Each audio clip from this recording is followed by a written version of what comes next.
재발률이 한 60~70%까지도 악성도가 가장 높은 암으로 굉장히 공격적인 암으로 알려져 있습니다. 암 중에서 가장 공격적인 암, 방광암. 방광에도 암이 있어? 방광암에 걸리면 남성은 전립선과 정낭, 자궁과 난소 양쪽을 다 제거하는 큰 수술을 받게 됩니다. 무섭다 진짜. 그리고 전 세계적으로 약 5천만 명 이상이 과민성 방광을 겪고 우리가 있다. 몰랐던 방광의 실체. 이 과민성 방광암이라는 일상생활을 하는 데 있어서 굉장히 큰 걸림돌이. 합병증이 생길 가능성이 있으니까 당신도 예외일 수 없는 과민성 방광. 망가뜨리는 원인부터 치료법까지 확실히 알려드릴 테니까 제 방광은 우리 강 교수님한테 맡기기로. 방광을 다 걷어서 부탁드리겠습니다. 지금 시작합니다. 대국민 건강 프로젝트 나는 몸쓰리다. 오늘 몸신에서 가장 야심차게 준비하는 코너죠. 암 명의에게 듣는다 순서를 오늘 마련하고 있습니다. 기대해 주시기 바랍니다. 반가운 얼굴 김경식 씨 오셨어요. 어서 오세요.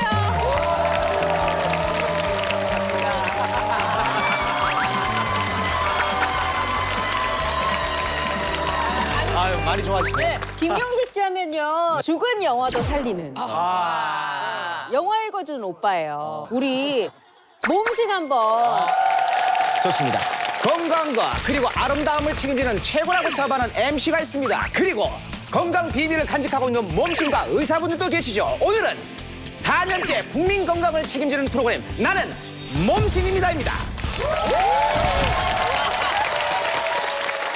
아 근데 김경식 씨가 징그럽게 몸을 챙긴다. 제가 이런 소문 들었거든요. 징그럽게 자기 몸 챙긴다 뭐 이런 이야기. 사실은 가족력이 있어요. 네, 아버님께서 좀 일찍 암 때문에 돌아가셨고 어머니도 이제 얼마 전에 완치 판정을 받았지만 대장암 말기에서 그냥 투병을 하셔서 매년 1년에 한 번씩 종합 검진을 갖다가 철저하게 하는 편이고 프로그램도 역시 챙겨보고 하는 편이죠. 잘하고 있습니다. 감사합니다.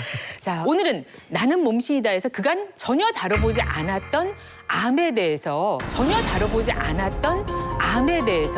같이 생각을 해보려고 합니다. 암 중에 악성도가 가장 높은 암으로 알려져 있는데요. 이 암은 정말 피했으면 좋겠다 이런 생각이 절로 드는 암입니다. 이 치료 과정이 좀 충격적이기 때문인데요. 조기에 그 발견하지 못할 경우에는 생존을 하더라도 이 생식 기능을 잃을 수도 있습니다. 이 암에 걸려서 치료를 받으면 남자의 경우 전립선을 제거해야 하고 또 여성의 경우에는 자궁과 난소를 제거해야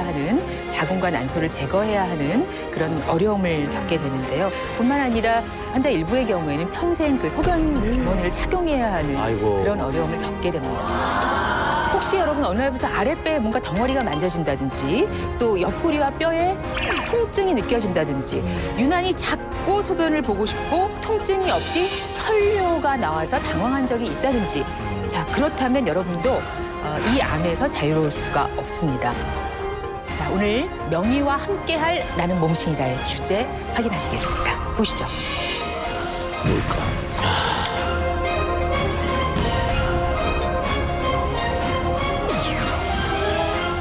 명의에게 듣는다. 암 중에서 가장 공격적인 암 바로 방광암입니다. 방광에도 암이 있어? 공격적인 암? 아니요, 살면서 뭐 위암이나 간암이나 이런 걱정은 하지만 내가 방광암에 걸릴 수 있어 이런 생각을 하지는 않잖아요. 저도 역시 뭐 방광, 신장 이런 거에 대한 전혀 생각이 없었는데 나이가 들었다고 생각하는 어느 날부터 화장실을 제가 되게 자주 가고요. 갔다 와도 잔뇨감이라고 그러나요? 뭔가 좀 개운치 않은 그런 것도 있고 이게 혹시 방광이 시작되는 신호가 아닌가 조금 불안하긴 해요. 네. 저 같은 경우도 이제 60이 넘으니까 자다가 한 2번 정도는 일어나요. 근데 지금 뭐 말씀 들어보니까 증상이 이게 암이 있고 만져보니까 또 이렇게 또 짐도 잡히고 그러니까 이게 참 불안합니다. 지금. 잡히시 뭐가 제일 아니 뭐 이렇게 뭐 뭐가 제일 이거는 뭐 이렇게 뱃살이야. 아니 뭐가 덩어리가 잡힌다. 이게 다 덩어리인데. 수박한 덩어리. 난 네 배를 이렇게 자연스럽게 잡는 여자는 처음 봤어. 너무나 끔찍한 게 남자들의 경우에 방광암이면 전립선을 제거해야 된다 그러니까 생각하면 진짜 좀 끔찍한 것 같아요. 지금 그 자세도 그러시네요. 예. 그러니까요. 근데 저 같은 경우는 진짜 이 관심이 더 많아질 수밖에 없는 게 저는 그 가족력이 아까 있다 그랬죠. 가족력이 있는 데다가 8월 말에 허리가 끊어질 듯한 거예요. 그래서 이상하다 그래서 난 내과에 갔죠. 네. 갔더니 요로결석인 거예요. 요로결석인 거예요. 그것도 진짜 아프대도. 처음. 정말. 진짜 무서워. 그래서 혹시 이게 요로결석을 완치가 안 돼서 이게 하고 키워놓으면은 이게 좀 방광에도 문제가 있지 않을까? 꽤나 지금 관심이 많아요 지금. 방광 질환 또는 방광암 뭐 수치가 많이 늘고 있습니까? 많이 늘고 있죠. 방광하면은 또 어르신들 중에는 방광이 어딘지 모르는 분들도 많아요. 방광이 어디 붙어 있는지 모르는 분들도 많거든요. 이 대표적인 방광 질환이라고 하면 지금 말씀하시는 이제 방광암, 또 결석, 돌멩이도 있고, 방광염도 있고, 과민성 방광 이게 이제 대표적인 방광 질병입니다. 이런 방광이 생기는 병의 주 증상으로는 우선 소변이 잦아요. 또 소변을 봐도 시원하지 않다, 개운하지 않다. 소변 볼 때 이제 통증이 있는 경우 이런 경우에 이제 방광 질환을 의심해 봐야 됩니다. 이 방광염 환자를 확인해 보면 2013년에는 153만 6,800여 명 정도였다가 약 6% 정도 증가를 했어요. 거기다가 이제 과민성 방광이라고 이런 질병은 40대 이상 남녀에서 약 30% 이상 아주 흔한 질병이라고 볼 수도 있고요. 이 방광암 환자도 굉장히 많이 늘었어요. 29%가 증가를 했거든요. 그렇기 때문에 이거에 대한 경각심도 좀 가지고 관심도 가지고 또 확인을 잘 해보시는 게 좋겠습니다. 방광에 대해서 우리가 너무 무심했었네요. 이 방광암 과연 어떤 암이고 또 어떤 치료를 받게 되는지 예방할 수 있는 방법은 무엇일지 오늘 명희와 함께하는 시간으로 이 시간 시작해 보도록 하겠습니다. 나와주세요.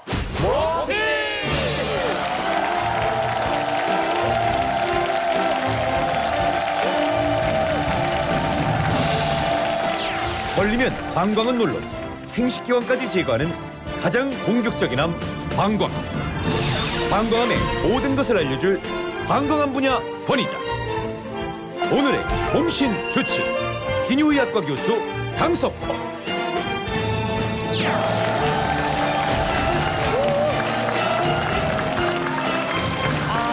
나오셔서 감사합니다.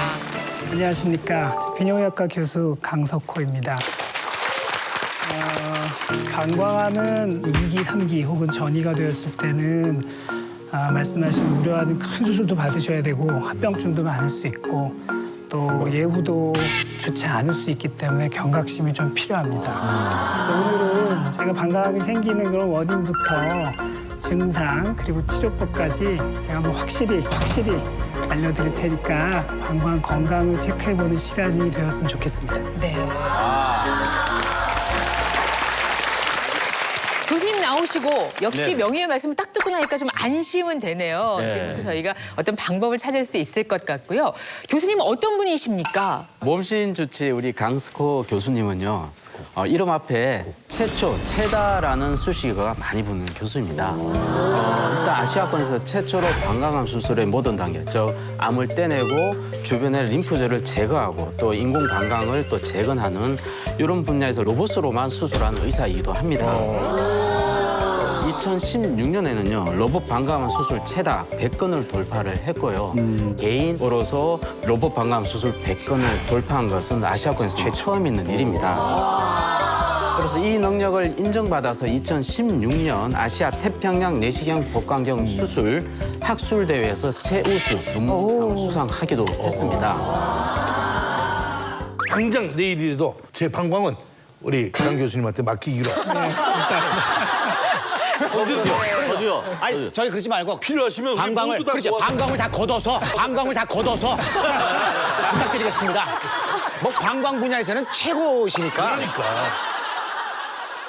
명희에게 듣는다 오늘 방광암에 대해서 알아보겠습니다. 못 쓰는 방광이. 앞서 말씀하셨지만 어떤 분은 방광이 어디 있지? 그 위치도 잘 모르고 또 방광의 기능 또 신장은 어떻게 다른 거지? 이런 궁금증도 갖고 계실 것 같아서요. 화면과 함께 설명 들어보죠. 네, 그래서 저기 있었구나. 네, 방광은 골반 안쪽에 이렇게 위치한 풍선 모양으로 위치를 하고 있습니다. 남성은 방광 밑에 전립선이라는 것이 있고요. 뒤쪽엔 직장이 있고 또 여성 같은 경우는 자궁과 난소 아래쪽에 방광이 이렇게 위치를 하게 됩니다. 앞쪽에. 정상 성인 방광 용적이 한 300~400cc 정도 되는데 그렇게 찰 때까지는 소변 마려운 걸 잘 못 느낍니다. 그러다가 방광이 차면 우리 몸에 대뇌로 신호가 가고 그러면은 이제 뇌에서 소변을 봐라 그러면은 방광이 수축을 하면서 소변을 시원하게 잘 보게 됩니다. 그래서 성인의 경우는 하루에 한 1,500cc에서 2,000cc 정도 소변이 만들어지게 되고요. 성인 정상 방광 용적은 300~400cc 정도 되기 때문에 소변을 하루에 한 5~6번 정도 보는 게 정상적인 그런 횟수가 되겠습니다. 이 방광암 각 병기별로 나눈 패널이 지금 준비돼 있는데요. 먼저 방광암이 이제 어떤 암인지부터 좀 설명을 해주시겠어요? 네, 방광은 말 그대로 방광에서 생긴 그런 암이 되겠습니다. 방광을 자세히 살펴보면은 방광은 한 4층 정도로 이렇게 되어 있는데요. 안에서부터 바깥으로 나간다고 보시면 점막층, 점막 하층, 근육층, 지방층으로 이렇게 이루어져 있습니다. 근데 대부분의 방광암은 점막층에서 생기게 되고요. 그래서 이런 점막층에서 생긴 방광암이 뿌리가 어느 정도 깊으냐에 따라서 저희들이 병기를 나누게 됩니다. 보면 방광의 이 근육층을 뿌리가 침범하느냐 안 하느냐에 따라서 치료와 또 예후가 많이 바뀌기 때문에 저희들이 이런 근육층을 침범했느냐 안 했느냐에 따라서 근침입성 방광암 그리고 침범 안 한 경우는 비근침입성 방광암으로 저희들이 분류를 합니다. 쉽게 말씀드리면 점막층, 점막하층 이렇게 얇게 뿌리가 깊지 않은 경우는 1기고요. 근육층을 침범한 근침입성 방광암은 2기가 되겠고 방광을 벗어나서 이런 지방층까지 간 경우가 3기가 되고 주변 장기나 혹은 전이가 있는 경우를 저희가 4기로 이렇게 병기들을 하게 됩니다. 방광암 중에 대부분 한 70% 정도 환자분들은 1기 상태로 발견이 되세요. 이런 분들은 조금 이따 설명이 되겠지만 상대적으로 간단한 내시경 수술로도 잘 조절이 되고 예후가 좋은 편입니다. 그래서 너무 방광암에 걸렸다고 모든 분들이 다 걱정하실 필요는 없습니다. 근데 이게 근육이 좀 침범된 상태로 그 이상으로 발견이 되는 침입성 방광암, 근침입성 방광암인 경우는 완전히 예후가 좀 다르고 굉장히 공격적인 암으로 알려져 있습니다. 무엇보다도 조기 발견이 좀 필요한 암이 또 방광암이기도 하네요. 말씀 들어보니까. 선생님, 근데요, 그 방광암 아까 말씀하신 1기는 그러니까 방광 표면에 암세포가 이렇게 자란 거니까 그러니까 확인하는 게 되게 쉬울 수 있겠네요. 네, 사실 병기에 관계없이 방광에 혹이 있다면 CT나 MRI, 초음파 같은 거에서도 우연히 발견될 수도 있지만 가장 정확한 방법은 방광 내시경을 통해서 보는 방법입니다. 저희가 내시경 영상 준비했어요. 네네. 보실까요? 이 정상인 경우 네, 그래서 요도를 통해서 방광으로 내시경이 들어가게 되면 그 점막이 정상적으로 보이는 그런 사진이 되겠습니다. 모양이 되고요.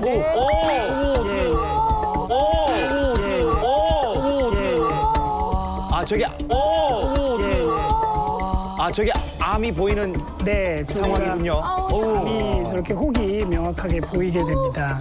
방광에 달라붙은 그 모양이 약간 모르겠어 좀 산호초처럼 생겼어요. 네. 그래서 모양은 산호초처럼 보이기도 하고 포도송이처럼 보이기도 하는 게 전형적인 방광암의 모양이고요. 무섭다. 저게 몸 안에 있다라는 거 아니죠? 근데 방광암 1기 같은 경우는 어떤 치료를 받아야 됩니까? 일단 이렇게 내시경에서 방광암을 의심할 수 있는 혹이 발견이 되면 저희들이 전신 마취로 한 일주일 정도 입원 기간이 필요한 경요도 방광 종양 절제술이라는 걸 합니다. 쉽게 말씀드려서 내시경 수술을 하는 거죠. 네. 그래서 그 혹을 저희들이 이렇게 특수한 절제 도구로 저희들이 그 혹을 깎아내게 됩니다. 자, 그 내시경으로 방광암을 어떻게 제거하는지 한번 보실까요? 네, 아까 봤던 그 방광암이 이렇게 보이게 되고요. 잘랐어요. 잘랐어요. 저게 특수한 전기 칼이 되겠습니다. 네, 그 전기로 하는 거죠. 네, 전기로 해서 전기로. 네, 그러니까 이 자체가 종양을 절제하면서 그렇습니다. 그 절제된 조직을 또 검사할 수 있는 그렇습니다. 그런 예. 눈으로만 봐선 뭐 의심은 되지만 암인지 아닌지는 조직 검사를 통해서 확진을 해야 되고요. 약간 지금 닭살 계속 올라왔어요. 보면서. 너무 무서운데 저렇게 일기 같은 경우는 저렇게 절제술만 하면 확실하게 완치가 되는 건가요? 점막과 점막 하층에만 국한된 일기로 발견이 되시면 네. 일단 수술적인 치료는 이걸로 종결할 수 있습니다. 그런데 이 내시경 수술만 해서는 재발률이 한 60~70%까지도 보고가 되기 때문에 그러니까요. 얘가 워낙 공격적이라 내시경 수술을 한 이후에도 그렇게 위험도에 따라서 저희들이 방광 내에 약물 치료라는 걸 하게 되는 경우도 있습니다. 아니 지금 보니까 내시경으로 그 종양을 절제를 했는데도 재발이. 70%까지 그렇지. 이게 재발을 한다니까 이게 이유가 궁금합니다. 네, 저희들이 유전학적으로 보면 방광암이라는 게 방광 점막에 생기는 경우가 대부분인데 그 점막 자체가 이미 유전학적으로 변이가 있어서 정상적으로 보이지만 그렇게 보인다고 보는 겁니다. 그래서 하나 방광암이 생겨서 절제를 해도 씨앗처럼 있다가 하나씩 돋아난다고 저희들이 보는 겁니다. 씨앗처럼 있다가 하나씩 돋아난다고 저희들이 보는 겁니다. 그래서 그런 재발률을 줄이기 위해서 네. 방광 내에다 약물 치료 같은 걸 해서 그런 재발률을 의미 있게 줄일 수 있습니다. 네. 자, 그리고 만약에 이제 더 진행이 된 암이었다. 근데 그럴 경우에는 또 다시 그러면 치료가 계속해서 필요한 거죠? 네, 그래서 내시경 수술 결과 불행하게도 근육층까지 뿌리가 깊은 그런 방광암으로 발견이 되면 대개는 세포의 공격성도 굉장히 높은 편이 됩니다. 그런 경우는 방광 전체를 절제하는 그런 근치적 방광 절제술을 절제해야 합니다. 네. 무섭다 진짜. 자, 이게 아이고. 이뤄낸 방광. 네. 네, 저렇게 표시한 부분이 방광암이 있는 상황이었고 근육을 침범한 그런 환자의 방광암입니다. 방광 전체를 저희들이 절제를 해야 되는 상황이 되겠습니다. 남자인 경우는 방광 밑에 전립선을 같이 절제를 하게 되고요. 여자인 경우는 그 뒤에 있는 자궁과 질의 일부 그리고 난소 양쪽을 다 제거하는 큰 수술을 받게 됩니다. 완전 싹 없애 그 주변에 없애는군요. 선생님, 그 요로결석은 그 이 방광암하고 좀 연관이 좀 있는 건가요? 오래 참으셨네요. 예. 제일 궁금했어요. 솔직히 너무 궁금해가지고 그렇죠. 제가 얼마 전에 요로결석이었거든요. 네, 요로라는 거는 전체적으로 말을 하는 거거든요. 요관, 네. 방광, 요관을 요로라고 저희가 합니다. 거기에 어디서든 요관 결석이든 방광 결석이든 요도 결석이든 이런 걸 요로 결석이라고 하고요. 요관 결석이나 신장 결석인 경우는 방광암과 직접적인 연관은 없습니다. 아 다행이다. 그런데 예를 들어서 방광 결석이 치료되지 않고 오랫동안 있다고 하면 이게 만성염증을 유발하면 이게 조금 다른 종류의 흔치 않은 방광암을 유발할 수도 있습니다. 진짜 위험하네. 이 적출된 네네. 방광을 보고 나니까 더 저희가 이제 좀 경각심을 갖게 되는데 이전에는 개복 수술을 했죠. 지금도 그렇고요. 과거에도 그렇고 현재도 개복하에서 방광 절제술을 하는 것이 표준 치료입니다. 그 방광 적출술 관련 수술 영상 오늘 가지고 오셨다고 말씀을 들었는데요. 이건 어떤 케이스인가요? 49세 남자 환자의 사례를 준비를 했고요. 환자분은 전립선 비대증이 좀 약하게 있으셨고 당뇨병을 앓고 있으셨고요. 하루에 담배를 한 20년간 좀 매일 한갑씩 피셨던 분이 되겠습니다. 혈뇨가 나와서 병원을 방문해서 타 병원에서 방광에 혹이 있다는 걸 발견하고 내시경 수술을 통해서 2기 정도 근침입성 방광암으로 진단이 되어서 저한테 오신 분이 되겠습니다. 네. 그래서 방광을 제거하고 인공 방광을 만드는 그런 영상이 되겠습니다.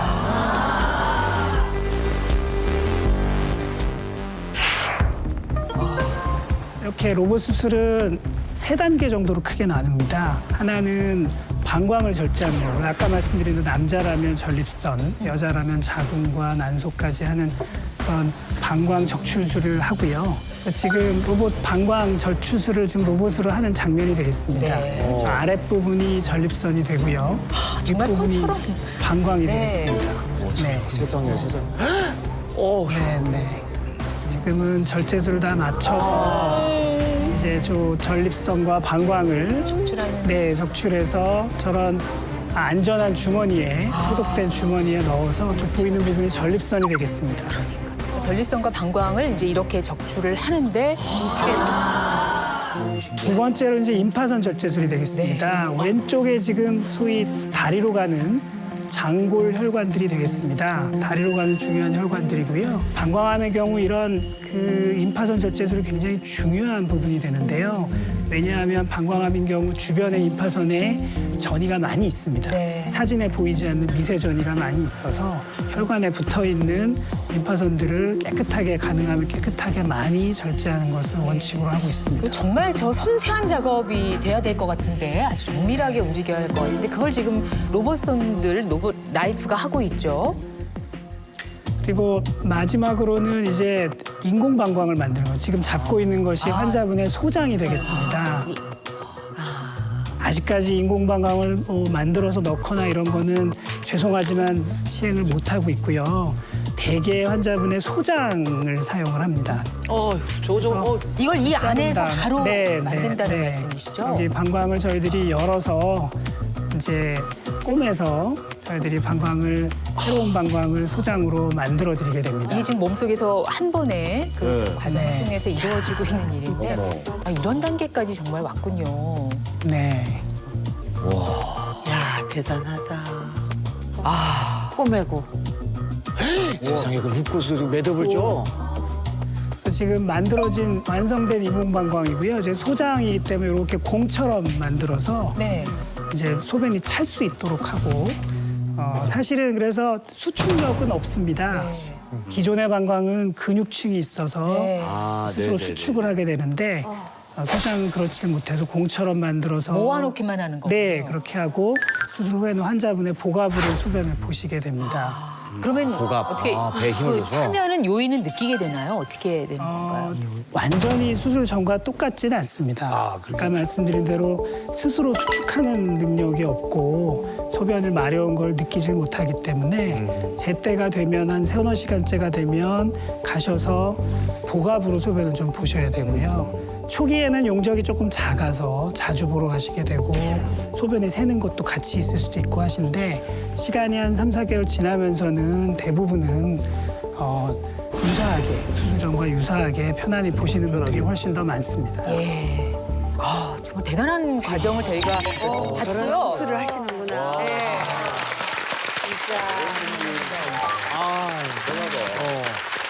근데 수술 후에 어려운 수술 하고 환자들도 물론 힘들었을 텐데 수술 후에 이 전립선까지 제거를 한다고 그랬잖아요. 그렇게 되면은 이게 성기능이 또 좀 기능을 상실하게 되지는 않을까 이런 걱정이 드는데 뭐 발기부전이라든가 그런 거는 어떻습니까?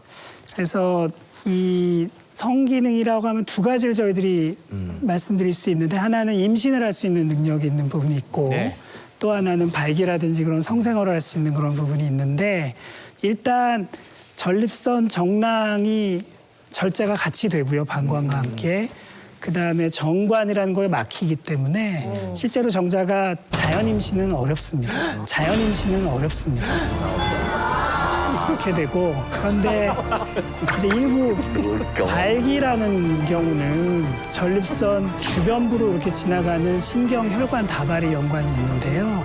그런 경우는 발기도 안 되나요, 저희들이 그런 신경혈관 다발을 살려드리게 되면 수술 후에 회복될 가능성이 높아집니다. 물론 100%는 아니지만 나이나 술 전 발기 상태 이런 거에 따라 다르지만 이걸 살려드리게 되면 다시 돌아올 확률이 높아지게 됩니다. 경식 씨, 신경혈관 다발을 제거해도 발기를 할 수 있는 약제가 또 있어요. 다행입니다. 중요한 문제잖아요, 그렇죠? 그럼요. 자, 오늘 암 명의에게 듣는다 방광암 이야기를 하고 있습니다. 발견되면 또 이 진행 정도에 따라서는 방광 적출만이 아니라 생식 기능도 잃게 되는 그런 암이기도 해서 무엇보다 조기 발견이 참 필요한 암이기도 합니다. 저희가 대표적인 증상을 알고 있다면 또 저희가 비뇨기과 찾아가서 검사를 더 진행할 수도 있겠는데요. 그 증상들을 한번 쭉 나열을 해주시겠습니까? 네, 방광암의 가장 흔한 증상은 무통성 혈뇨라는 겁니다. 무통성 혈뇨라는 겁니다. 소변에서 혈뇨가 나오는데 아프지가 않습니다. 옆구리가 같이 아프다든지 소변 볼 때 따끔따끔 같이 아프다든지 그런 증상이 없이 그냥 안 아픈데 그냥 피가 막 나오는 그런 경우가 가장 흔한 오히려 위험한 그런 증상이 되고요. 또 하나는 이제 방광에 방광암이 있게 되면은 정상적인 점막이 아니기 때문에 자극을 많이 받습니다. 그래서 소변을 자주 본다든지 혹은 마려운데 못 참는다든지 아프다든지 이런 증상도 물론 있을 수 있습니다. 네. 자, 실제 방광암 환자의 혈뇨 사진 보실까요? 와, 저렇게 빨리. 그 정도라고요? 아, 이건 뭐. 와, 저렇게 빨리. 그 정도라고요? 아, 이건 뭐 완전히 붉은. 네. 그럼 피인데, 그냥 피. 그냥 핀데요? 이제 심하게 피가 나오시는 분의 예를 든 것 같고요. 어쨌든 본인이 혈뇨라고 대부분은 다 느끼실 수 있습니다. 그렇게 나오는 경우가 많고 그런데 사실 색깔만 빨갛다고 다 혈뇨는 아닙니다. 색깔만 빨갛다고 다 혈뇨는 아닙니다. 저희들이 뭐 약제라든지 아니면 몸 상태 뭐 그런 거에 따라서 이게 빨갛게 보이는 경우도 있거든요. 그래서 저희들이 혈뇨라고 판단을 하고 진단을 하려면 소변 검사라는 걸 해야 됩니다. 소변 검사를 해서 소변을 저희들이 현미경으로 이렇게 들여다보게 됩니다. 거기에 적혈구가 있는지를 확인해야지 그게 정확하게 진단이 됩니다. 아, 네. 그 화면도 준비되어 있죠? 보여주시죠. 적혈구가 있으면은, 많이 있으면은, 정상. 정상이 저거고요. 방광암 환자는 혈뇨는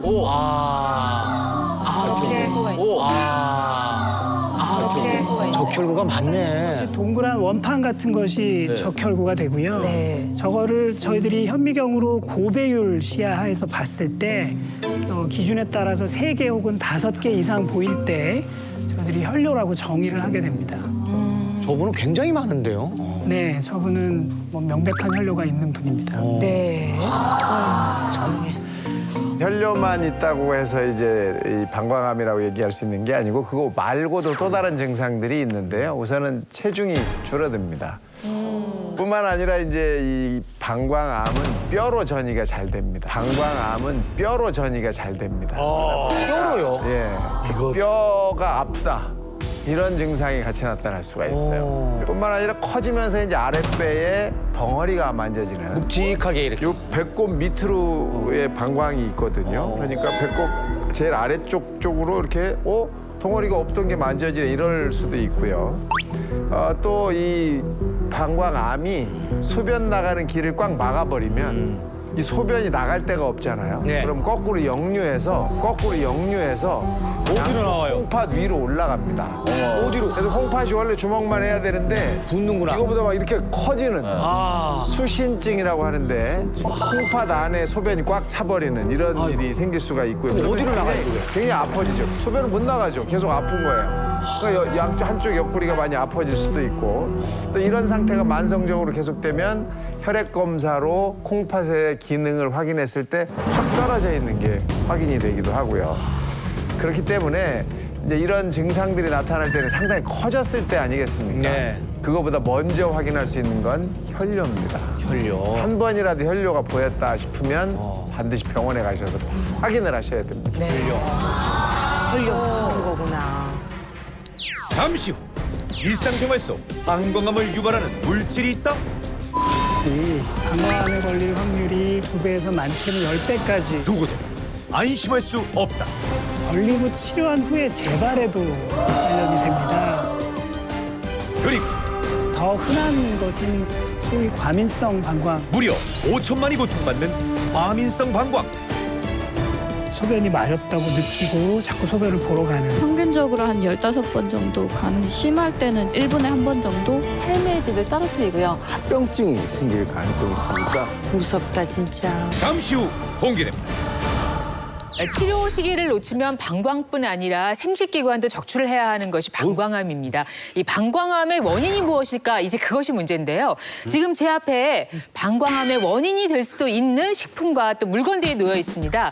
이 가운데 원인이라고 생각되는 물건들을 하나씩 또 그런 식품들을 하나씩 선택해 주시면 되는 겁니다. 방광암의 원인이 되는 걸 찾는 건가요? 네, 네. 자, 무엇이 원인이 될까? 그런데 지금 여러분들이 가져가서 먹으면 되는 예, 그럴 리가 없어 하는 표정으로 지금 계신데요. 제가 그러면 하나하나 설명을 해드릴게요. 우선 아주 냄새가 좋습니다. 자, 이쪽에 담배.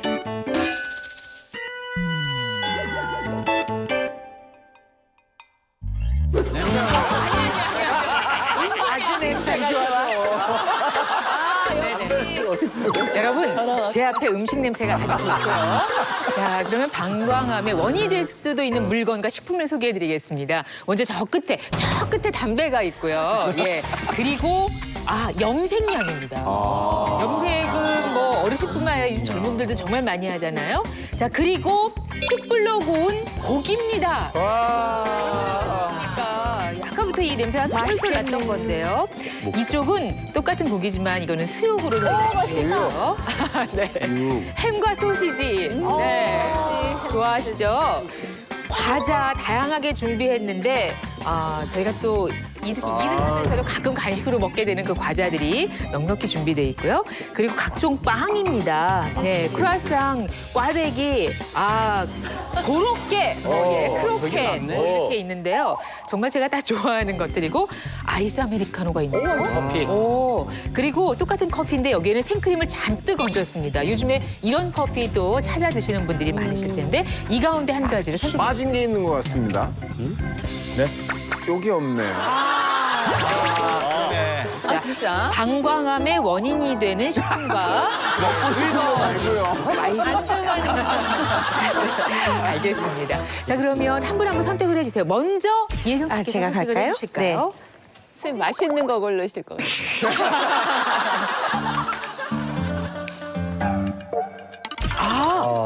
아니, 어디 가세요?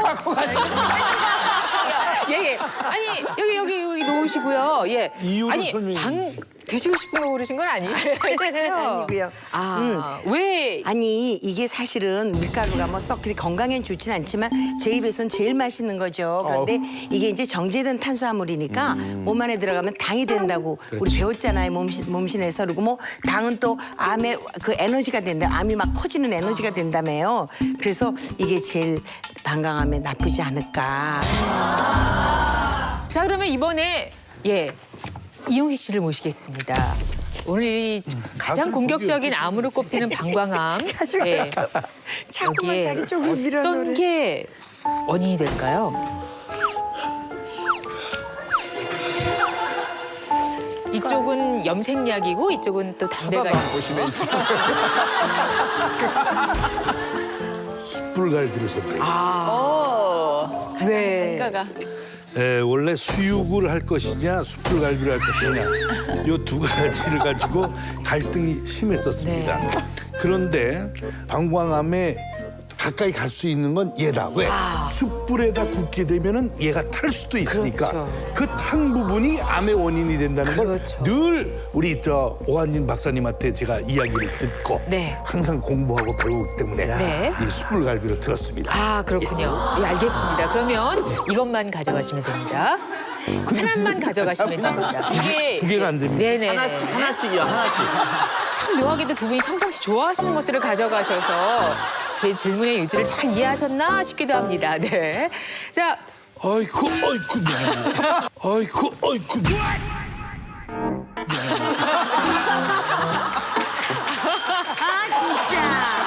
네. 김경식 씨 오세요. 김경식 씨. 거기서 다리가 걸려가지고. 예.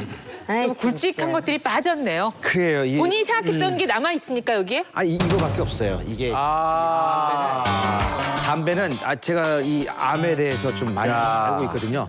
방광암뿐만 아니라 모든 암의 근원은 이 담배라고 그래요. 이 담배가 정말 이 몸에 백해무익입니다. 네. 네.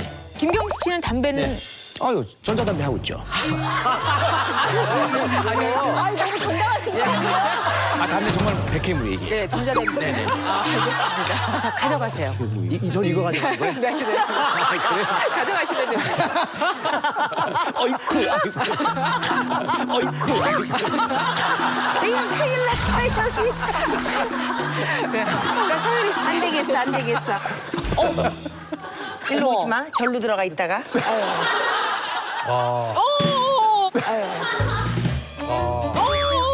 네. 뭐 하시는 건가요? 아 죄송 나도 모르게 그냥 네. 죄송합니다. 아니 저는 사실은 여기서 제일 마음에 드는 게 커피거든요. 네.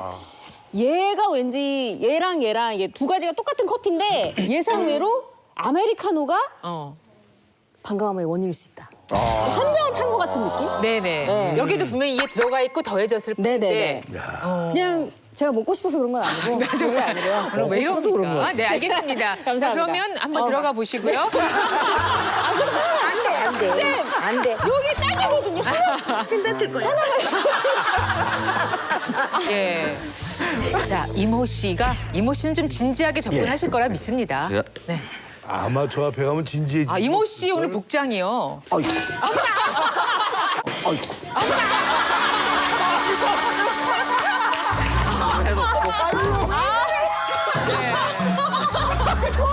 진짜 안 되겠어. 진짜 실 같아서. 안 되겠어.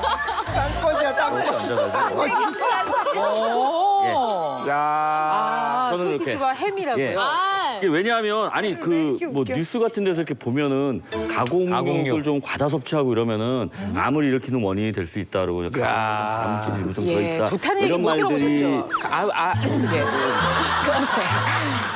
예. 예. 그래서 가공육이 좋지 않을 것이다. 네. 라고 생각, 평상시 가공육을 좋아하세요? 네? 평상시 가공육을 좋아하시냐고. 잘 안 먹는데요. 아니 이 위에 활용 점정이 하나 있었는데 뭐가 없던데? 네네네. 아니, 드릴게요. 아 예. 방광암에 좋지 않을 것이다. 네 방광에 아무래도 발암 물질 뭐 이런 얘기들이 많이 있으니까 그래요. 아까 방광암에 이 선공 아주 좋으셨어요. 네네. 네.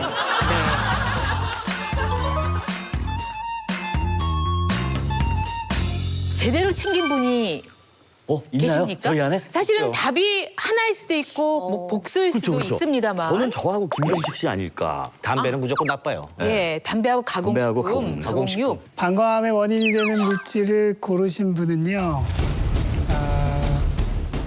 방광암의 원인이 되는 물질을 고르신 분은요. 숯불갈비를 선택하신 이용식.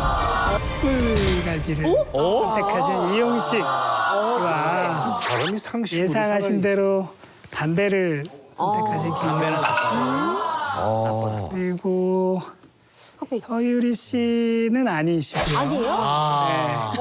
그리고 가공육을 고르신 이모 씨. 이모 씨가 되겠습니다. 세 분이 고른 물질이 음식이 방광암의 유발 물질이라고 할 수 있겠습니다. 네. 그래서 담배야말로 방광암을 유발하는 가장 중요한 단일 인자입니다. 담배를 안 피는 분에 비해서 피는 분이 방광암에 걸릴 확률이 적게는 2배에서 많게는 10배까지, 적게는 2배에서 많게는 10배까지 보고가 되고 있고요. 남녀에 관계없이 다 방광암의 발병률을 높이고 피는 기간 그리고 개수 이런 것과도 다 관련이 있고 심지어 걸리고 치료한 후에 재발에도 관련이 됩니다. 그래서 선생님 전자담배도요? 그래서 전자담배는 요즘 이제 그 새로운 그런 방법인데 이제 그 증기로 하기 때문에 니코틴만 흡수하고 나머지 그런 유해 물질은 흡수하지 않는다라고 이제 주장을 하는데 아직까지는 근거가 많이 부족합니다. 그런 채취하는 방법 같은 거에도 아직 표준화가 되어 있지 않아서 아직까지는 공식적으로 전자담배가 안전하다고 볼 수는 없어서 김경희 씨께서도 반드시 끊으셔야 될 것 같습니다. 끊어야 되겠네요. 자, 그리고 서유리 씨는 편안하게 아이스 커피 드세요. 좋네요. 다행입니다. 꼭 드세요. 예. 여러분 저 지금 마음속에 새겨 넣으셨나요? 담배가 뭐 가장 좋지 않다고 담배가 말씀을 제일 하셨고요. 예, 가공육품과 또 여기 예, 불에 구운 고기류를 말씀해 주셨는데 혹시 또 저희가 놓치고 있는 원인이 있다면 여기에서 좀 짚어주시겠어요? 네, 여기에 나와 있는 물건이랑 음식들 중에서는 염색약이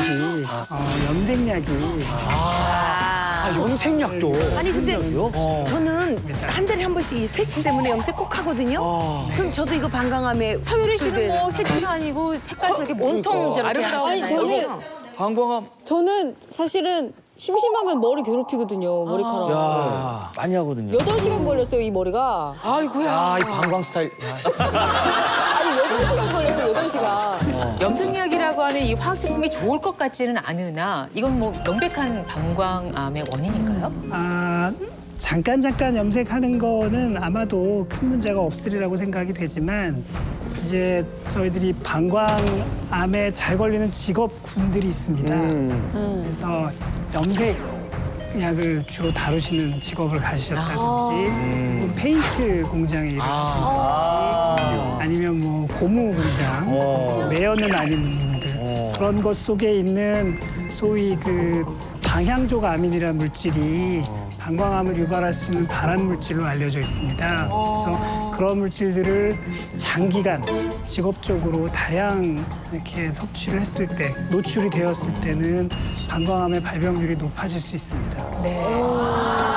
원인을 짚어봤으니까 그 원인을 제거하면 되는 거겠죠? 네. 네, 예방법 알려주십시오. 가공육이라든지 탄 음식이라든지 그런 것들을 피하시고 그리고 무엇보다 중요한 건 금연이고요. 네.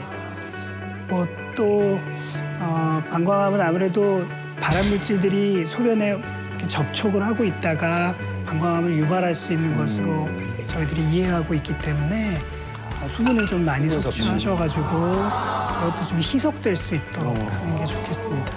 그리고 또 뭐 다 통하는 거겠지만 신선한 채소를 많이 드시는 것도 방광암에도 도움이 되는 걸로 알려져 있습니다. 방광암의 전조 증상으로는 혈뇨를 짚어주셨고 잦은 소변이 있다라고 말씀하셨는데 이렇게 소변을 자주 보는 경우 그래서 요즘 뭐 걱정을 하는 많은 분들 그럼 내가 방광암이 아닌가 하는 의심을 해봐야 되는 겁니까? 어떻습니까?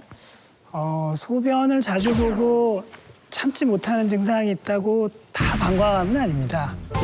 물론 방광암이 있다든지 방광에 염증이 있다든지 이런 경우는 그런 빈뇨라든지 절방뇨 자주 보고 못 참는 그런 증상들이 있을 수 있지만 사실 더 흔한 것은 소위 과민성 방광이라는 게 되겠습니다. 과민성 방광이요? 네, 과민성 방광이라고 하는 것은 사실은 증후군인데요. 무슨 말이냐면 어떤 방광염이나 아니면 방광암처럼 그런 증상을 유발할 특별한 그런 원인이 없는데도 소위 절방뇨, 소변을 잘 못 참고 소변을 하루에 8번 이상 자주 본다든지 야간뇨가 동반될 수도 있는 그런 증상군을 저희들이 과민성 방광으로 표현을 합니다. 그래서 보통 소변이 방광에 꽉 차면 우리 뇌에서 방광 근육을 수축하라고 신호를 보내서 요도를 통해 소변을 배출하게 되는데 소변이 완전히 차지 않고 조금만 찼을 때고 마렵다고 느끼고 소변을 자꾸 보게 되는 그런 상태를 말합니다. 여러분 지금 보이시죠? 저희 앞에 두 개의 크기가 방광이죠? 다른 마치 방광처럼 보이는 물건이 와 있습니다. 이게 이제 풍선입니다.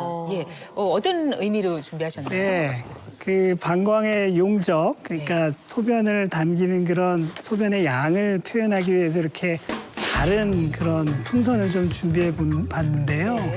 이걸 방광이라고 가정을 하면 정상적인 성인의 방광 용적은 지금처럼 한 300에서 400cc 정도가 되겠습니다. 최대한 500cc 정도 찰 수도 있고요. 와, 그러면 이만큼 찰 때까지는 참을 수 있다. 이 그렇습니다. 정도에서 네. 있다가 딱 네. 나오면 네. 그러면 화장실을 가면 이만큼이 한 번에 다 빠져나가나요? 정상적으로 건강하게요. 그렇습니다. 네. 그렇군요. 네. 그래서 정말 많습니다. 네. 그래서 그리고 작은 풍선. 그 작은 풍선은 한 100에서 150cc 정도가 차 있는 그런 상태인데요. 이렇게 이때까지 찰 때까지 300cc 정도 찰 때까지 사실은 저희가 소변 마려운지 모르고 이렇게 행동을 해야 일상생활도 하고 모든 일을 다 정상적으로 하는데 지금처럼 조금만 100에서 150cc 정도만 차도 우리 방광이 과민해져서 소변이 마렵다고 느끼고 자꾸 소변을 보러 가는 그런 상태를 저희들이 과민성 방광으로 비유해서 표현할 수 있습니다. 그렇구나. 이렇게 예를 들어서 이렇게 예민하구나. 딱 실물 비슷하게 만들어 놓으니까 귀에 쏙쏙 들어오고 그렇죠. 하나는 경식이가 같은 거고 하나는 내 거 같은 느낌이 들어요. 사이즈가. 사이즈가 쏙쏙 들어오네요. 예, 이렇게 되는 이유가 원인이 뭔가요? 네, 아직까지 뭐 뚜렷한 원인은 밝혀져 있다고 볼 수는 없지만 그래도 일반적으로 저희들이 보기에는 소위 방광 출구 폐색, 남자 같은 경우는 전립선 비대증이 오래되면은 방광이 일을 많이 하게 되면서 두꺼워지고 그러면서 방광이 변하게 됩니다. 그래서 조금만 소변이 마려워도 좀 이렇게 마렵다고 느끼는 그런 증상이 같이 올 수 있고요. 비만이라든지 대사증후군, 그다음에 당뇨병 같은 경우, 그리고 또 신경계 질환 같은 뇌졸중이나 그런 거 척추 질환과도 연관이 있는 것으로 되어 있습니다. 그런데 실제로 이런 증후군을 겪는 분들이 꽤 많다고요. 정말 많습니다. 네. 전 세계적으로 약 5천만 명 이상이 과민성 방광을 겪고 있다. 뭐 이렇게 추산을 지금 하고 있는데요. 5천만 명이면 우리나라 대한민국 인구잖아요. 야, 어마어마한 거죠. 다 함께 방광이네요. 와. 그렇죠. 또 우리나라에서 성인 2,000명을 대상으로 조사를 한 연구 결과가 있는데 이 중에서 약 12.2%가 과민성 방광이 있었다라고 이제 결론이 났어요. 남자는 약 10%, 여성은 14.3%가 과민성 여성이 더 방광으로 많네. 진단을 받았는데 이게 이제 과민성 방광이 많아지는 것도 문제지만 과민성 방광이 시작되는 나이가 점점 젊어진다는 게 문제예요. 젊은 사람들도요. 예전에는 60대 이상 환자가 대부분이었는데 예. 지금은 이제 20, 30대에서도 이 과민성 방광이 나타난다는 거죠. 그러니까 확인을 잘 해보실 필요가 있어요. 근데요, 저 한 가지 궁금한 게 왜 그 다른 거와 전혀 상관없이 왜 추울 때 추울 때 이렇게 맞아. 굉장히 소변이 자주 마렵고 이 야외 촬영하다 보면 겨울에 훨씬 더 겨울이 되게 산에서 힘들어요. 그러면 참 또 곤란하시. 갑옷을 잔뜩 껴 입었는데 산 중에서 추운데 계속 있다 보면 일부러 걱정이 돼서 물도 많이 안 마셨는데 굉장히 이렇게 자주. 힘들지. 소변이 마렵다고 느껴질 때가 있거든요. 그렇지. 이게 날씨하고도 영향이 있을 텐데. 네, 관련이 있습니다. 방광이 추운 날일수록 이게 민감하게 반응하기 때문인데요. 걔도 쪼그라드네요. 추위에 노출되면요, 우리 몸은 우리 몸을 보호하기 위해서 신장 위에 부신이라는 장기에서 두 가지 호르몬을 분비합니다. 부신 호르몬. 바로 에피네프린하고 노르에피네프린이라는 신경 전달 물질 호르몬인데요. 이 두 가지 호르몬은 혈관도 수축시키지만 바로 방광도 수축시키기 때문에 우리가 소변이 자주 마렵게 되고 화장실에 자주 가게 되는 것입니다. 아니요, 이 방광이라는 게요. 저는 진짜 한 작년까지만 해도 자다가 깨서 화장실 가는 법은 세상 없었는데 요즘은 자다 깨서 한 두어 번 가고요. 옛날에는 화장실 갔다 오면 개운했잖아요. 근데 절대로 개운하지 않고 또 좀 무지근하게 남아있는 것 같기도 하고 그리고 희한하게 누가 화장실을 가면요. 금방 갔다 왔는데도 또 따라가고 싶은 거예요. 근데 이건 뭔지 모르겠어요. 그게 여자만 그렇게 되는 게 아니에요. 남자도 이제 자기 전에 물 한 모금 먹고 잔단 말이에요. 꼭 화장실 갔다 자는데 나는. 화장실 갔다가 오면서 핸드폰에 누가 뭐 연락이 왔나 급한 거 한번 확인을 한다고. 습관적으로 확인하고 뭐 몇 개 찾아보다가 냉장고 가서 음식 좀 정리 좀 하고 아니 제자리에 가 있나 그런 걸 보고 뭐가 있으면 그거 확인 좀 하고 맛도 좀 보고 그러니까 하다 보면 이제 잠을 이루는 거죠. 네. 놓치게 되면 숙면이 안 이루어지고 네. 한 번 화장실 가고 싶었던 그것 때문에 그 화장실 가는 그것 때문에 핸드폰, 냉장고, 음식 정리 이렇게 지나가니까 아침에 졸려서 잠 설치는 거죠. 그렇죠. 더 피곤하지. 그렇죠. 이 두 분께서 느끼신 것처럼 실제 이 과민성 방광의 경우에는 환자의 삶의 질을 떨어뜨리고요. 심지어는 우울감까지 높인다는 그런 연구 결과가 있는데요. 이 과민성 환자의 우울감 동반율은 한 조사에 따르면 23.6%래요. 정상인의 7.4%에 비해서 3배가량 높은 거고요. 특히 빈뇨로 인한 스트레스 또 이 우울감의 경우에는 업무 능력에도 영향을 미쳐서요. 52.8%가 이 과민성 방광 때문에 업무 수행에 차질을 빚었다 이렇게 이야기를 한답니다. 그러니까 결국은 이 과민성 방광이라는 것이 뭐 생명에는 큰 지장이 없지만 일상 생활을 하는 데 있어서는 굉장히 큰 걸림돌이 되는 것입니다.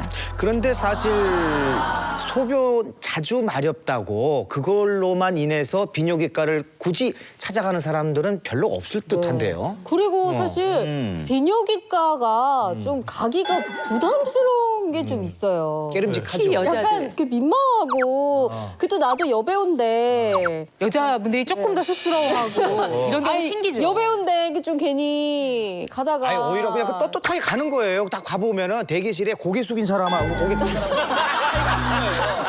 오히려 떳떳하게 가는 게 좋죠. 아니 근데 되게 좀 그런 게 있더라고요. 뭐 이게 방송 보시는 분들은 아마 제 마음 이해하실 거예요. 인식이 많이 바뀌었다고는 해도 아직까지는 인체 들어오는 게 있으면 나가는 것도 그만큼 중요하거든요. 맞아요. 그런데 이 배출, 배설에 대해서는 아직까지도 창피해하고 수치스러워해서 주변에도 말을 안 할 뿐만 아니라 병원에도 안 가는 이런 경향이 있습니다.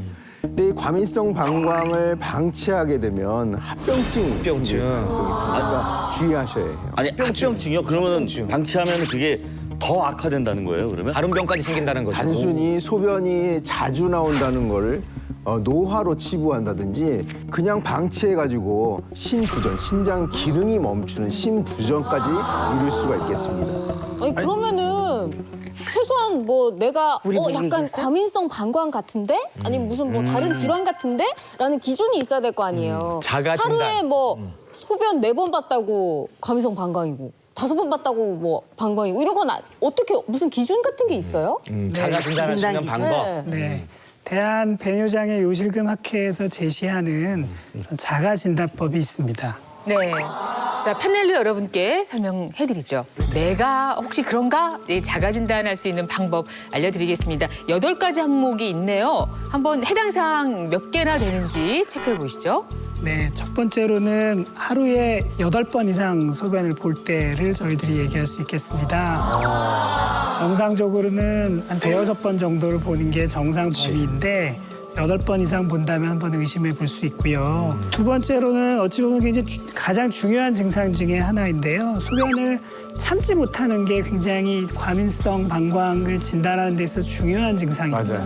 그리고 또 심지어 못 참아서 이제 화장실에 가기 전에 실수를 하기도 하는, 그러니까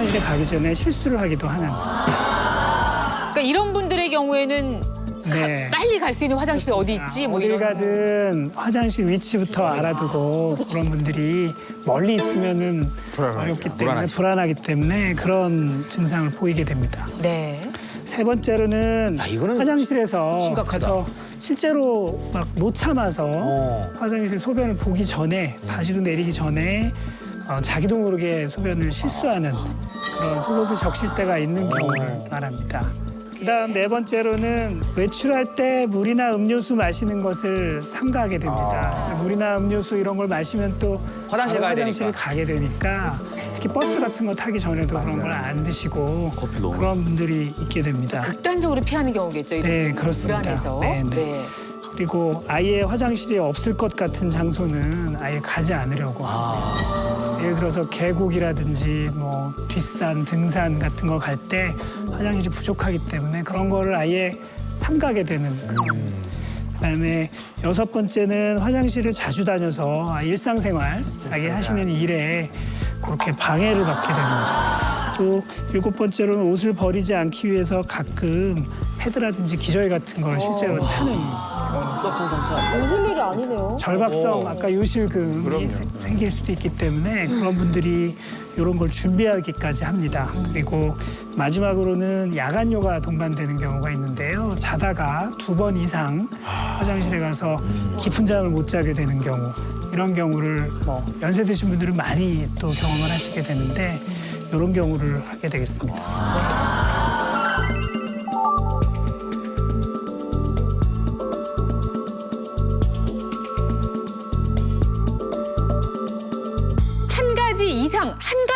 한 가지 이상 있다. 하나 이상 있다 하시는 분 한번 손 들어 주시겠어요?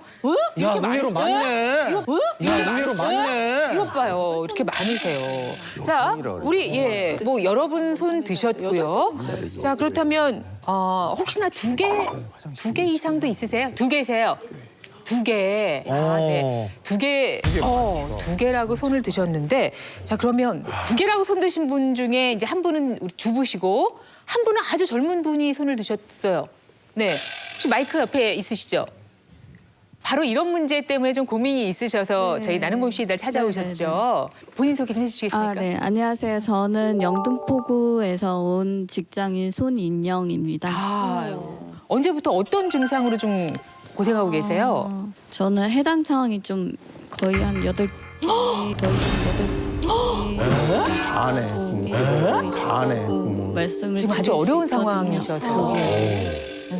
몇 번인데 자주 간다고 생각하세요? 저는 낮에는 한 10번 정도, 10번 정도. 맞네. 밤에는 한 3번 정도. 그래서 평균적으로 한 15번 정도. 15번. 그리고 좀 심할 때는 좀 하루에 이제 1분에 한 번 정도 갈 때도 있어서 그때는 그냥 아예 화장실에 그냥 앉아서 그냥.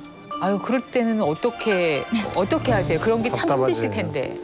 그냥 말도 하지도 못하고 솔직히 그걸 말을 할 수가 없는 상황이잖아요. 네. 뭐 누가 이해해 줄 사람도 없고 그래서 그냥 말도 못하고 그냥 뭐 그러고 있는 거죠. 그 언제부터 그러셨어요? 그런 증상? 혹시 학교 다닐 때부터 아니면? 네, 학교 다닐 때도 그랬었고요. 이제 한 10년 이상 된 거 같아요. 지금 저 30대 초반이신데 네네. 그러면 그런 문제로 병원도 찾아가 보셨어요? 아니요, 솔직히 좀 여자로서 이제 비뇨기과 진짜 가기가 그렇다니까요. 좀 민망해가지고 좀 갈 수도 없었고. 그냥 화장실 자주 갈 뿐인데 그거 갖고 병원을 가기도 좀 그렇더라 이런 생각을 하세요. 맞아. 그래요. 아유, 안타깝네요. 지금 직장 생활, 이제 사회생활을 한참 활발하게 하시는 즈음인데 지금 이런 문제를 겪고 계시니까 뭐 이 정도라면 이제 과민성 방광 증후군이라고. 병원에 가보면 좋은데. 네, 증상으로는 일단은 아까도 말씀드렸지만 뚜렷한 기질적인 원인이 있는지를 한번 병원에서 확인을 해야 됩니다. 방광염이라든지 만성 방광염이라든지 자신도 모르는 결석이라든지 뭐 이런 다른 뚜렷한 그런 질환이 있는지를 확인하는 것이 원칙이고요. 그런 것이 없으면서도 이런 증상을 보인다면 과민성 방광 증후군에 합당하다고 할 수 있겠습니다. 혹시 이 전문가분 나오셨으니까 네네. 궁금한 게 있으셨으면 질문하시죠. 그러면 이거를 이제 병원 가서 이제 치료를 받게 되면 이게 좀 이제 소변 누는 횟수라든가 아니면 이제 요실금 같은 증상 이런 거 좀 줄일 수 있나 좀 그게 너무 궁금해서. 물론 좋아질 수 있습니다.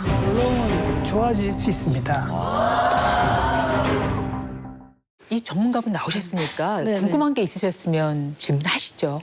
그러면 이거를 이제 병원 가서 이제 치료를 받게 되면 이게 좀 이제 소변 누는 횟수라든가 아니면 이제 요실금 같은 증상 이런 거 좀 줄일 수 있나 좀 그게 너무 궁금해서. 물론 좋아질 수 있습니다.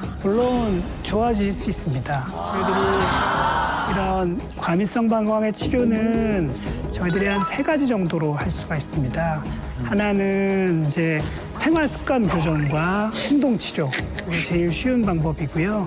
2번째로는 약물 치료가 있고 또 마지막으로는 굉장히 그런 거에도 잘 듣지 않는 경우는 수술 방법도 있습니다. 그래서 먼저 그 생활 습관 교정은 저희들이 밤에 야간요가 있다면은 저녁 때는 낮에는 뭐 수분량을 충분히 섭취하더라도 밤에 돼서 6시, 7시 이후에는 수분 섭취를 좀 줄이고 수박이라든지 과일 같은 것도 조금 줄이시는 게 좋고요. 그리고 또 카페인이라든지 아니면 방광에 자극을 줄 수 있는 탄산음료라든지 이런 것들의 음식들은 좀 제한하는 게 좋습니다. 그런 그 생활 습관부터 교정하시는 게 1차고요. 두 번째로는 행동요법이라는 게 있습니다. 소변을 이렇게 너무 자주 보시는 분들은 소변을 한번 참는 겁니다. 그래서 소변을 너무 자주 볼 때는 한번 보고 싶을 때 한번 참는 거예요. 억지로 한번 참고 다음에 마려울 때 한번 하고 그런 게 한 30분 정도 참고 조금 더 늘어나고 이런 식으로 점점 그런 걸 늘려가면 그거 자체도 큰 도움이 되고요. 특히 항문을 조이는 운동을 이렇게 하셔서 소변이 마려울 때 항문을 조이면 우리 몸이 방광 근육 수축이 좀 줄어들기 때문에 그런 것들이 좀 도움이 됩니다. 이런 생활 습관 교정과 행동요법은 기본으로 저희들이 해보고 동시에 약물요법을 하면 많이 호전이 됩니다. 그런 거에도 너무나 잘 듣지 않는 소위 난치성 그런 과민성 방광증후군 환자들이 있는데 그런 경우는 신경을 자극하는 수술을 한다든지 이런 방법도 드물게 마지막으로 시행되고 있습니다. 네. 자, 적절하게 치료 받으시고 꼭 저 호전 되시길 바랄게요. 오늘 저 어려운 가운데 또 이렇게 사례를 말씀해 주셔서 감사합니다. 네. 방광질환, 특히 방광암으로 초기 수술을 받은 분들에게 한해서 좀 초기에 하면 조금 좋지 않은 행동들이 있어서 그런 부분들 몇 가지 상황을 좀 보고 제가 좀 말씀을 드리겠습니다. 네. 자, 지금부터 방광질환 치료를 받은 지 초기에 해도 되는 행동 그리고 하면 안 되는 행동 뭐 이런 것들을 여러분께 보여드릴 겁니다. 뭐 연기 워낙 능하신 분들이 계시니까 그분들이 몇 가지 사례를 보여드릴 거고요. 그 가운데 방광질환 경험자나 방광암 환자가 해도 되는 행동 한 가지가 무엇인지를 맞춰주시면 되는 겁니다. 저희가 먼저 이모 씨께 연기를 부탁드리겠습니다.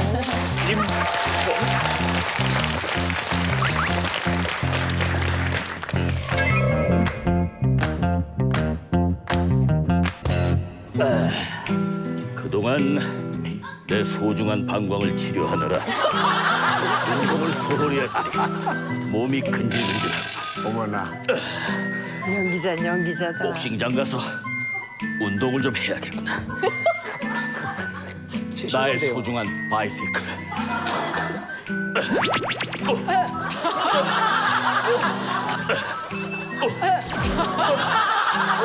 하체도 부실해졌구나.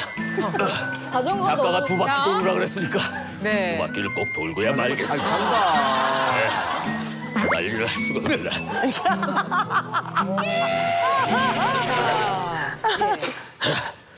자식들, 자전거를 타고 내가 이번에는 네가 방광 치료하느라고 뺏겼던 챔피언 벨트를 꼭 찾아오고야 말겠어. 장갑도 못 끼면서 이건 좀 무리일 것 같긴 한데요. 자, 방광을 쳐요, 방광. 자, 아니, 그 입에서 진짜. 나는 소리가 이영자, 너에게 내가 챔피언 벨트를 보여주겠네.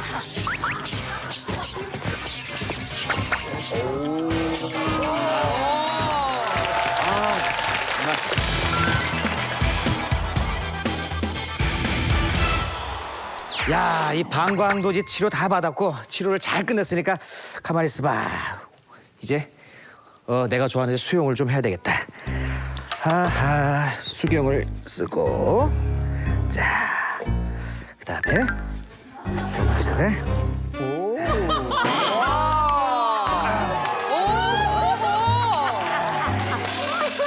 너무 잘 어울리죠.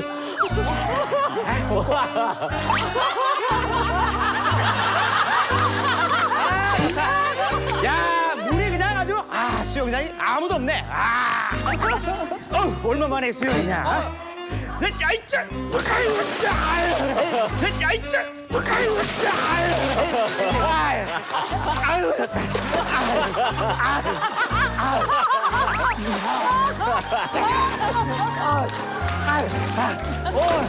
야, 역시 수영을 하니까 아주 기분이 좋은데?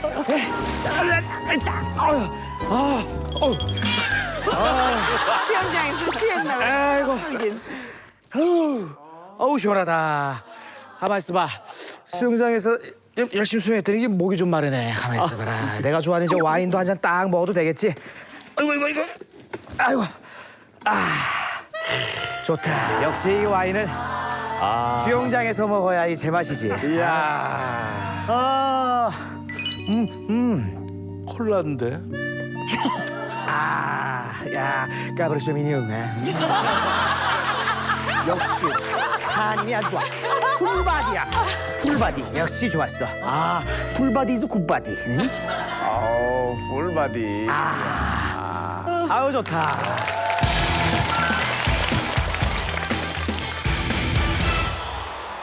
네, 이 방광암 치료에 여념이 없던 두 사람의 열연을 보셨습니다. 이제 치료 후에 이제 초기의 행동이었는데요. 뭐 어떤 의욕이 생길 수 있죠. 그래서 자전거 타고 이동을 하고 또 권투를 하고요. 또 한 분은 야 진짜 수영장에서 몸매가 진짜 근사하시던데. 수영하면서 또 와인 한 잔도 했습니다. 이 네 가지 행동 가운데 괜찮은 것은 무엇일까요? 하는 것을 찾아주시는 건데요. 조금 무리해 보이기도 했는데 여러분 보시기에 저는 괜찮은 수영일 것 같아요. 수영이. 네, 그 중에서 왜냐하면 저희가 지금 체중 많이 나간 사람이 무릎 아프거나 허리 아프거나 이럴 때 선생님이 딴 거 하지 말고 밖에서 뛰면 무릎 더 다치니까 그냥 수영하라고 그러셨거든요. 그래서 수영이 좋을 것 같아요, 저는. 저는 권투. 권투는 괜찮을 것이다. 이렇게 전신 운동 같은 느낌이라. 오히려 네, 오히려 순환이 좀 잘 될 것 같은 느낌? 네. 자전거밖에 없다고 생각합니다. 왜냐하면 이 방광도 하체에 있거든. 그렇게 되면은 이 치료를 하게 되면 하체가 약해져요. 그러니까 이 하체가 강해야 방광도 하체에 있으니까 얘도 강해질 수가 있거든. 그래서 늘 이 하체를 단련시키기 위해서 자전거를 탄다. 눌리지 않을까요? 예? 눌리지 않을까요? 누릴 때 눌리더라도 별 걱정을 다 하네. 눌려도 얼마큼 눌리겠어. 안장 요새 좋은 거 나와 안장. 네. 그래도 이게 막 운동을 하거나 제 생각에는 운동을 한다는 그 자체가 저는 좀 의심이 가요. 무리하다. 네, 제가 뭐 수영을 했지만 수영은 좀 괜찮을 듯한데 그래도 이게 흔들리거나 또 이거 충격을 주거나 이 권투나 뭐 자전거 이게 충격이 있을 것 같거든요. 그래서 저는 이게 해당되는 게 오히려 없지 않나. 와인도 그게 사실은 이제 술이기 때문에 알코올이기 때문에 뭐 걸러내는 작용을 해야 되기 때문에 자전거 정도가 제일 낫지 않을까 싶은데. 그래요? 그럼 두 분도 전혀 정답을 모른 채로 지금 연기하신 겁니까? 저희는 그냥 하라는 거 하는 거예요. 네, 자전거 하고 이거 하라 그래갖고. 예. 자, 그렇다면 이모 씨는 자전거. 찾는다면 괜찮은 건 자전거. 자, 지금 뭐 이렇게 다양하게 나왔는데 이 가운데 방광 질환을 앓거나 또 방광암 수술을 하신 분이 초기에 해도 되는 행동은 글쎄요, 저희가 네 가지를 봐도 조금 다 무리한 것 같거든요. 있습니까? 다 사실 마음에 저도 안 들긴 하고요. 거봐. 피하라고 말씀을 드리고 싶지만 그 중에 굳이 하나를 고른다면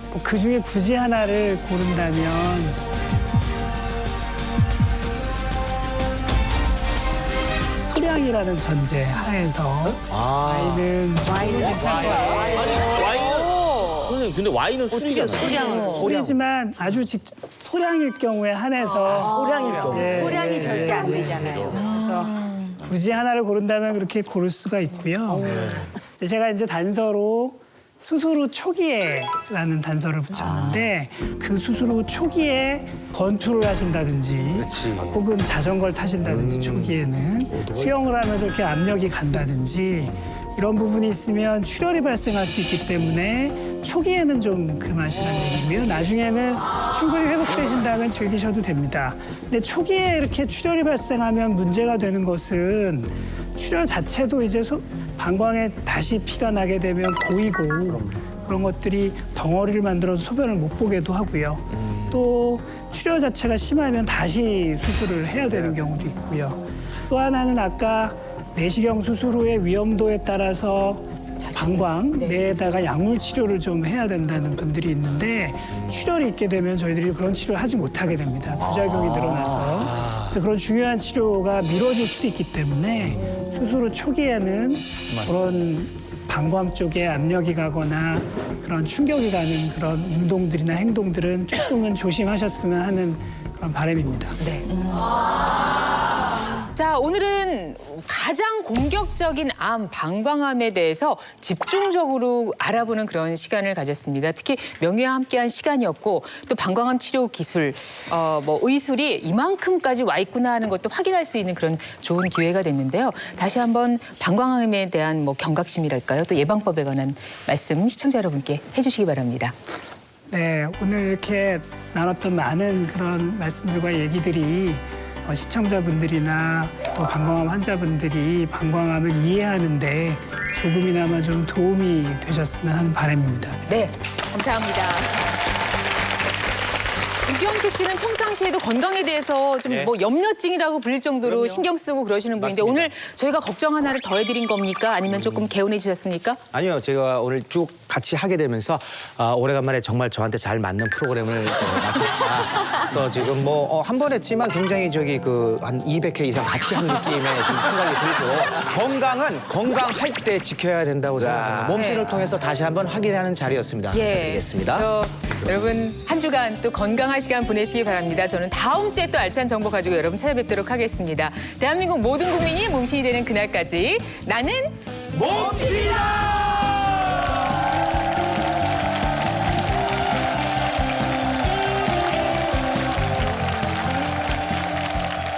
방치하면 실명을 가져올 수도 있는 눈 중풍입니다.